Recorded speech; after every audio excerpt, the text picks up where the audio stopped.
Hey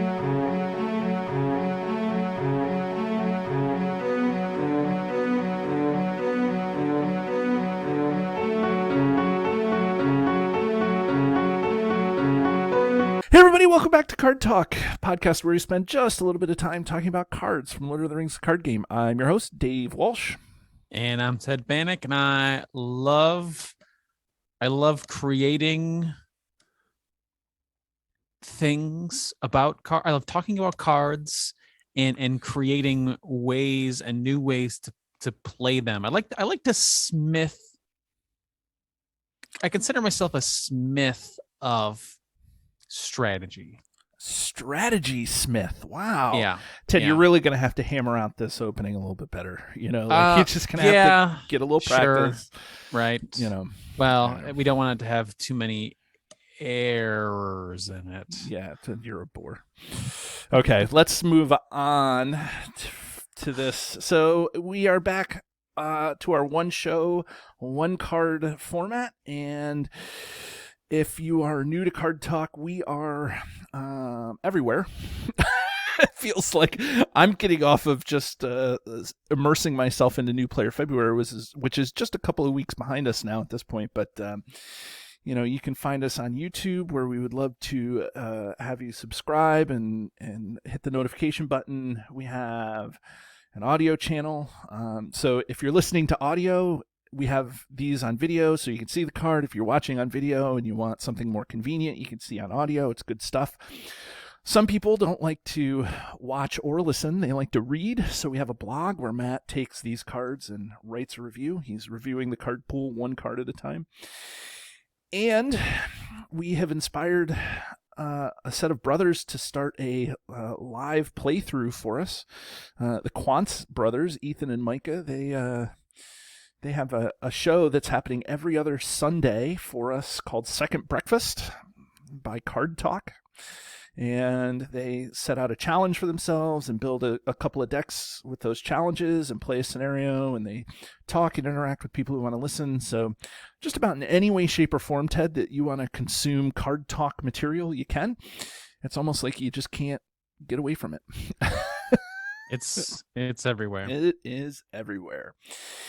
That said, if you want to support all the different things that we do, if you find value in what we do, help keep the lights on here at the pod, or help with the hosting fees over at the blog, or help the streaming fees over on the YouTube channel, you can become a patron. All the money helps us keep us going here. We like to give back to the community. We like to do all sorts of giveaways and prizes and things like that. We also have swag that we give away. So if you want to be eligible for the big swag, you have to sign up before the end of April. So, and then you have to also be you have to be swagalicious until at least October 1st.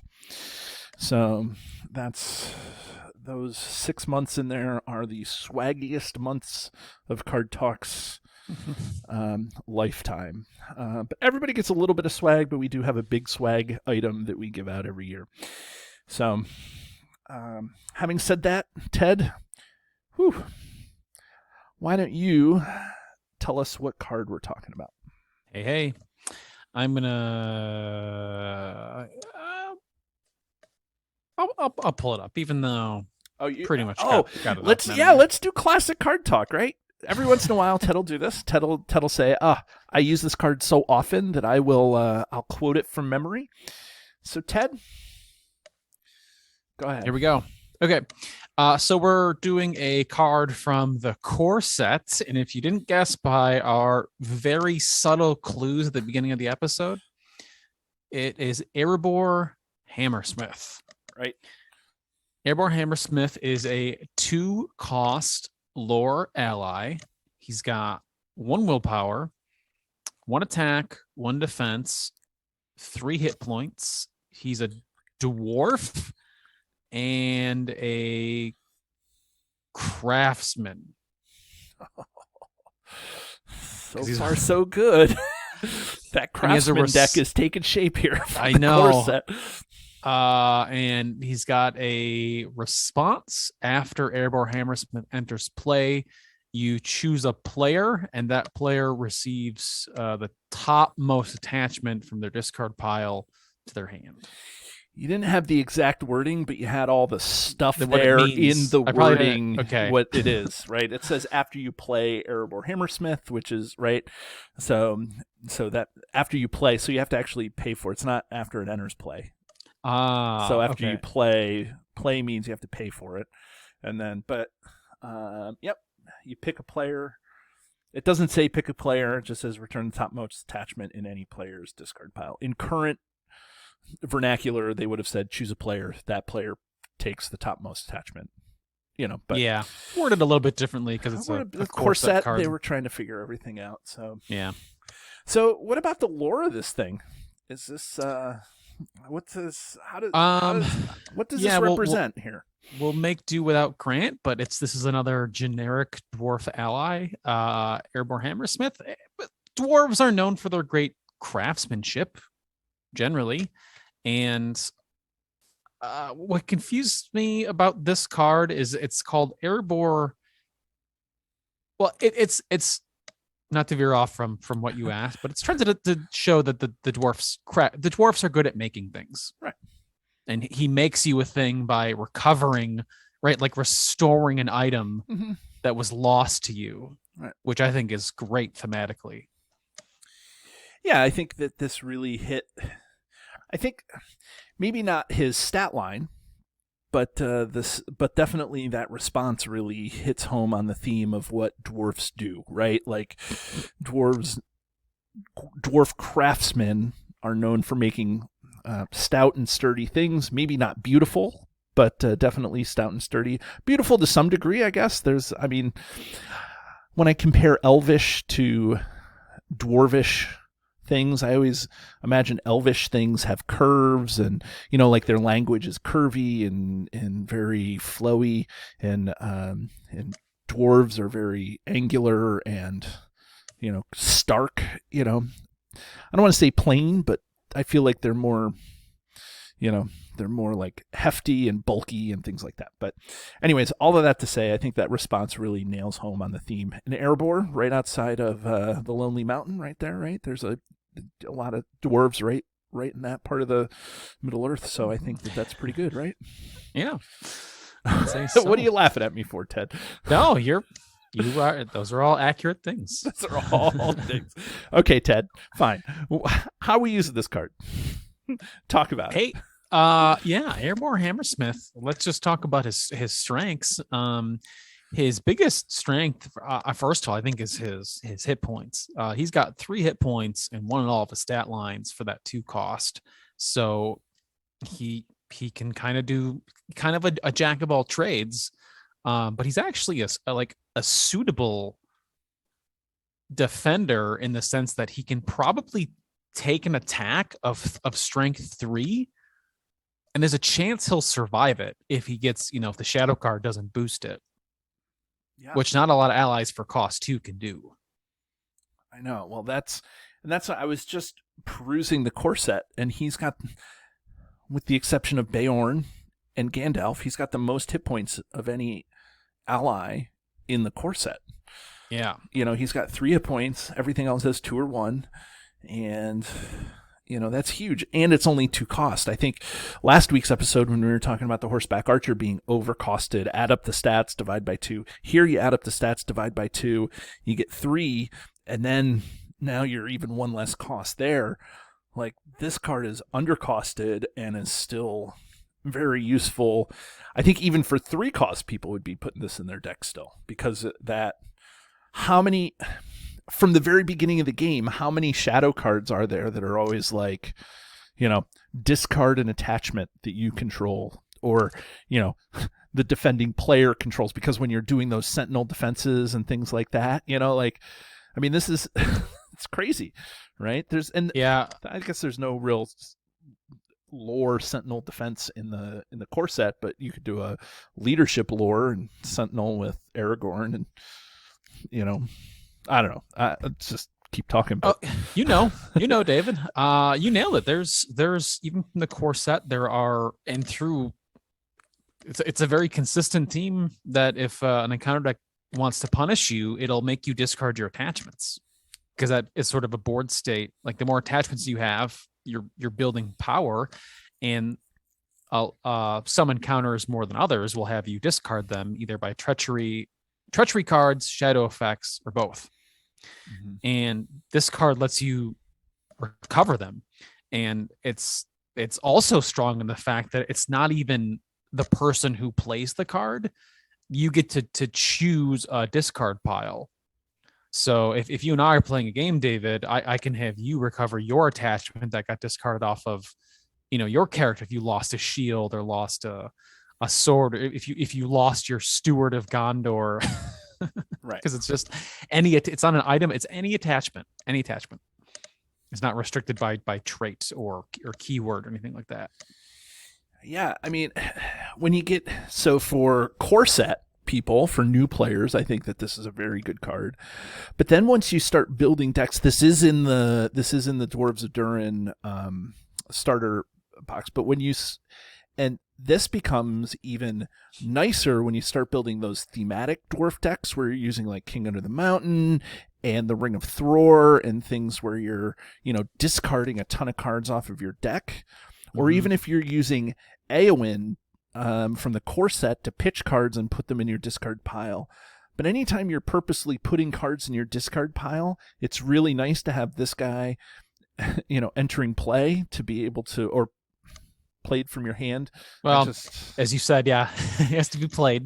After you play Erebor Hammersmith, it's always, right. So, but it's still one of those real nice things that it gives you that little extra, and it is non-unique. So because he's non-unique, you can really, pick when and where you want to bring this guy into play for 2 cost. Like you're not stuck playing, 2 lore heroes to bring this guy into play necessarily. 2, you can afford 2 in lore fairly easily, without tricks, but then with tricks, with resource acceleration, there's just a lot of things you can do, and of course dwarves have all the tricks in the book. I was actually just listening to an old Gray Company podcast. If there's any quick aside, if there's any new players out there or old players who want to remember how awesome, go back, listen to Gray Company podcast. Their stuff is still awesome. Even though they haven't been producing new stuff in the past 3 years, their stuff is still awesome and relevant and great. So, Gray Company podcast, as Dan Pogue would say, that's G-R-E-A, the Queen, or G-R-E-Y, the Queen's English, or using the Queen's English. Anyways, but like dwarves do everything, right? You get 5 dwarves, you get stuff. There's that part of them. There's the dwarf mining deck. They have resource acceleration, global boost with dying, like just, I don't know, the Narvi's belt that could do, I don't know. So anything that you ever want to do, you can do them with dwarves. So Ted, back to you. Yeah, his dwarf.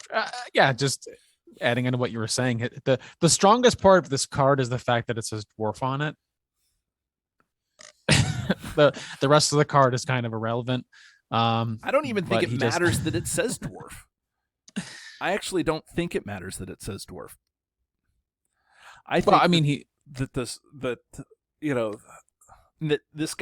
This guy fits into any deck anyways. Like you don't have to put him in a dwarf deck. It just makes him better because he's in. Right? If there was like a Gondor Smith that did the same thing or something, it would be great. Or a Sylvan character, any different trait. But the fact that he is a dwarf, he's got good stats for synergizing with dwarfs. And then if you're playing hardy leadership, that's a leadership attachment that gives all dwarfs +1 hit point. Then he's up to 4. He, like I said, he could be defending. He's definitely soaks archery for me. Right. He'll take 2 points of archery. Right. Just for two lore resources, which, as you said, you can play him if you're just splashing lore. One lore hero, I will oftentimes include 2-3 copies of this guy, depending on what other attachments are in my deck. Or I keep him in consideration for multiplayer too. A lot of times for like a 3 to 4 player game or a convention or online play, I consider him. just because I know he can help other players recover their attachments. Yeah, and I mean, when you're thinking about cards that get rid of attachments, we did talk about the whole dwarf mining thing. There's a lot of those mining cards. They're all in the Dwarves of Durin. There's the Erebor Guard or Erebor. So I don't know, the 4-cost spirit guy reduces cost by 2 by discarding stuff. But think about some of the more staple-y sorts of cards, like a very good tail. A very good tail. You're bringing out, you draw 5, you discard 5 cards and bring 2 of them at most out into play if you can, and then the other 3, if they're a attachment, now you have an Erebor Hammersmith. It's like, okay, you just bring them back and use the Erebor Hammersmith to bring that attachment, and it's not even just a weapon or armor or an item. It's any attachment. It's like a title. Like, I don't know how the Hammersmith is fixing a title, but okay, you get your he's correcting someone. Yeah, right. Maybe he's smithing a crown for people. Look, it's the Steward of Gandor, and he's like, it's Gondor. Did you just say, look there? It's the Steward of Gander. Yeah, yeah, Gander.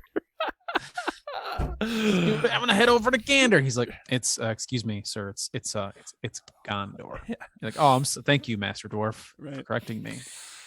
Does this guy fit into any like contract decks specifically?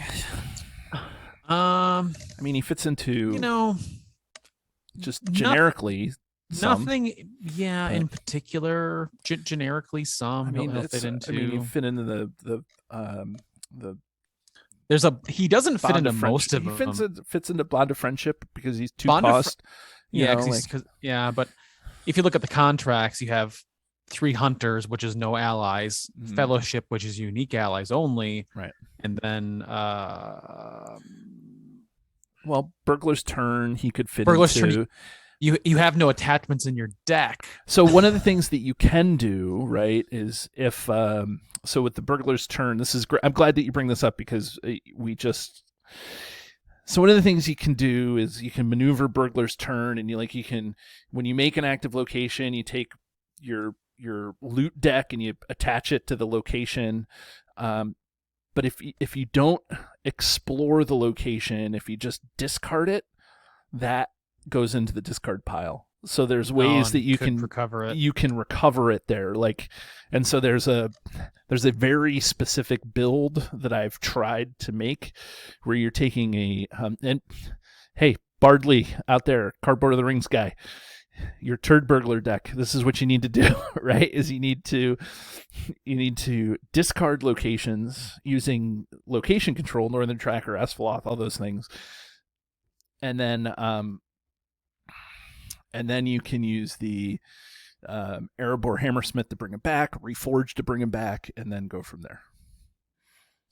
Right? Yeah. Interesting strategy. So there's some tricky things. Council of the Wise, you can use this guy, Council of the Wise. He's good to have a one copy of. Yeah, dwarf stuff, Perilous Voyage, because the decks are so big. If I'm running lore, I tend to put 3 copies of him in.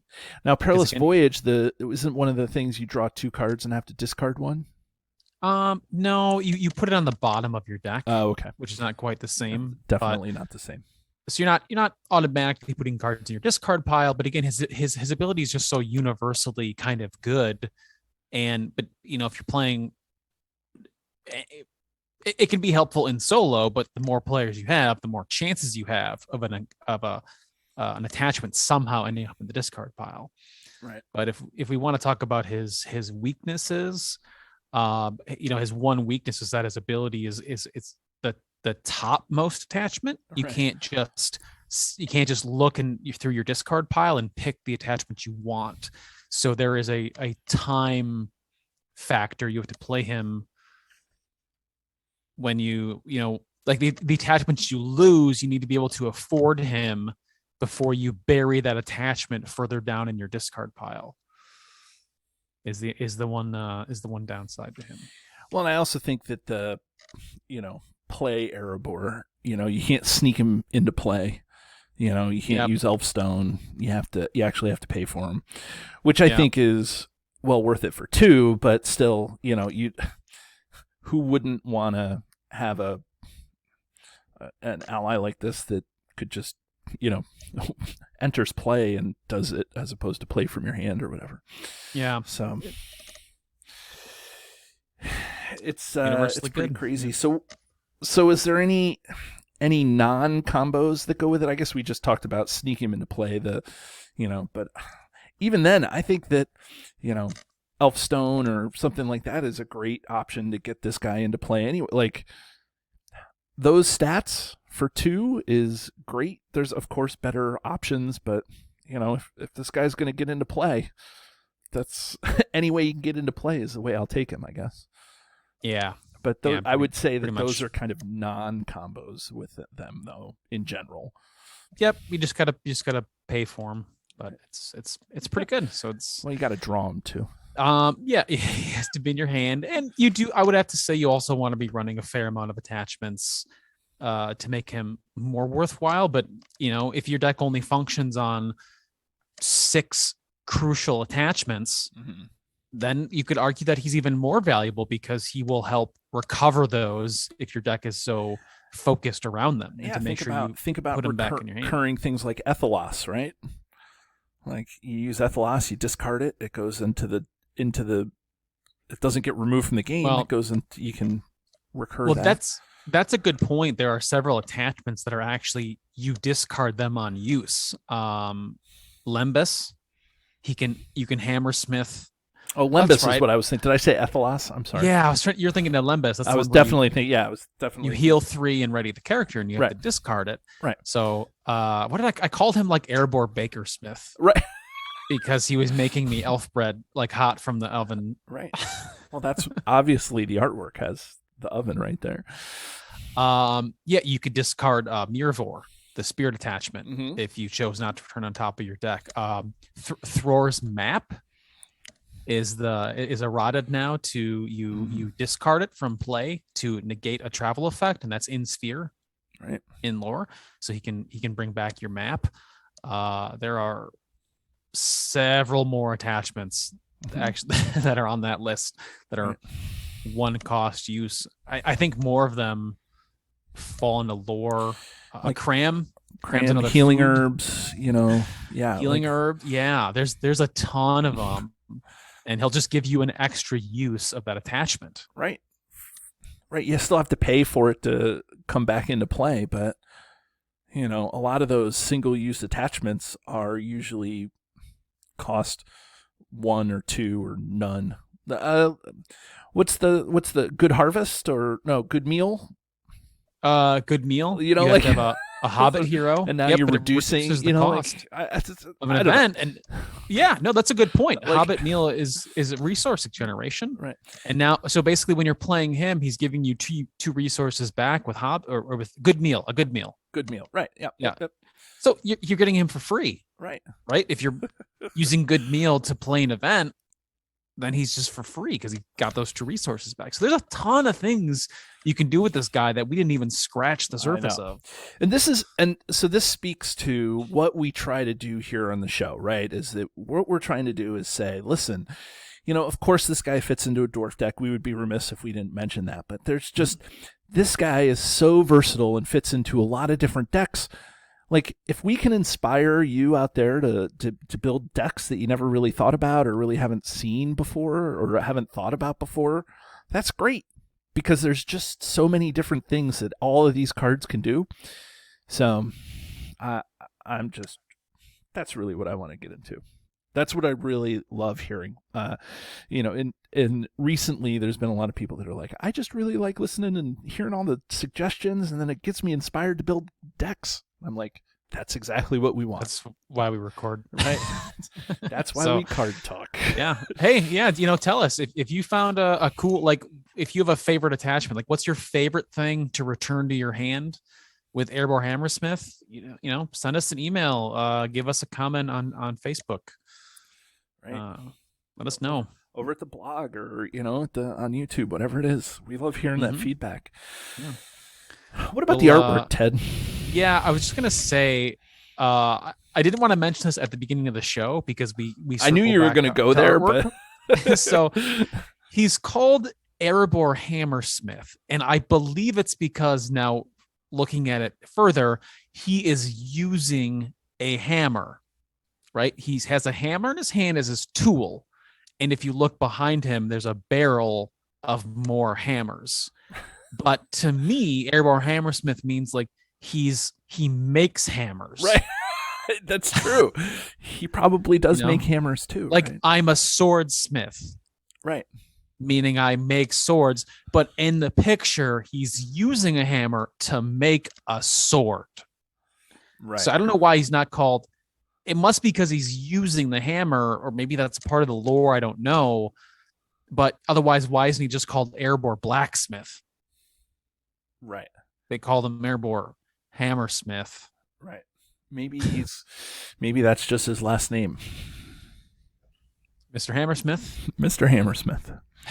If I had a Hammersmith, I'd Hammersmith in the morning. Anyways. I do like his art. He's hammering away. He looks like a dwarf. The sword he is making, it looks cool because it appears to have some type of glowing dwarfy runes on it, like an inscription, almost like it's kind of like the elven blade, kind of like the elven blades do. And then, but this is dwarfy, it's angular and things like that. It's got so stuff. I think that part of it is cool, and even that blue like kind of sticks out against the fire. You know, it's got the warm fire feeling to it. The oranges and mostly yellow. Yeah. So I like it. I'm not a fan of the face, but I mean, I feel like this is more like old man human and not like dwarfy as much as I want it to be. But again, just like horseback archer, I feel like, you know, when this artwork is fine, it's good, it's good stuff. But when all the artwork is so great, and then you have something that's just, you know, really good. You know, it falls there. You know, I will say that it's not necessarily monotone, and that's okay. You know, I like that the sword stands out and things like that. So I feel like this could be a Bjorning Hammersmith as well too. Like, I feel like that could be the thing. Oh, sure. You know, you know, in general, the art is good. So, cool. Let's ring him up. Should we ring him? How much, you know, if he makes you a sword or hammer or what have you, you know, what is he going to charge? Yeah, so that's a great question. And here at Card Talk, we seek to answer that by ringing a card on a scale from 1 to 10. And we give a card a 1 if it's, you know, oh, sorry. Let me make sure that I'm official. I almost forgot. Every show that we ring a card, we say this, right? We have a highly scientific yet arbitrary scale where we ring a card on a scale from 1 to 10. Where 1 is the one card to rule them all, or the best card in the game, and a 10 is the card that we throw back into the fiery chasm from whence it came. So, and that came from Phil. Phil, I haven't thanked you in a while for that. So, Phil, thank you so much for giving me that line. And so, Ted, how would you rank this guy? Ooh, he's going to be up there. I'm going to give him a 3, and that's almost a 2. Oh, okay. It's really because he's just so versatile, even without his dwarf trait. But you know, he doesn't go into every single lore deck because it's, you know, it depends on the direction that you're going. But it's such a universally good ability. I'll say a 3. Yep. And I'm gonna say a 3 too, but leaning more a little towards the 4 side, Ted. And so, because again, when I ring a card, I pick it based on kind of deck inspiration, and this guy just kind of is a guy that fits in my decks. But as a solo player, I don't play him as often because I'm usually not playing to lose the game or discarding attachments, and you know, there's not anything out there that specifically makes me discard, you know, like bringing all those things back are good, you know, and so I'm not undervaluing his ability. I love it, but as a solo player, I think he loses just that little bit that pushes him for you closer to a 2 and for me closer to a 4. So at least we agree on the number here. He's a 3 all the way around, right? Definitely. For sure. Well, Ted, that wraps up another show, and thank you to all our patrons out there. If you have just joined us, or if you want to join us, make sure you do that. We are always on the lookout for new patrons. So thank you to all our patrons who help us keep the lights on here at the pod, and everybody join us again next week as we talk about more cards in the game. Have a great day. Do you love the content? Here's what you can do to stay connected. Become a patron. The money collected through Patreon goes into keeping the lights on here at the podcast. We love our patrons, and you can join at many different levels. Visit patreon.com/cardtalk2018. You can subscribe to us, whether you're watching our YouTube channel or you're listening to us in your favorite podcatcher. Hit the subscribe button to get notifications of all our new episodes. Didn't know we were an audio podcast? Find us by searching Card Talk to get access to our 120 plus regular episodes. Didn't know we were a video channel? Find us by searching Card Talk LOTR LCG on YouTube, and there you can find not only our regular episodes, but you can find our bonus playthroughs and other content related to the game. Want to get a hold of Ted, Grant, or myself? Feel free to email the podcast at cardtalk2018@gmail.com.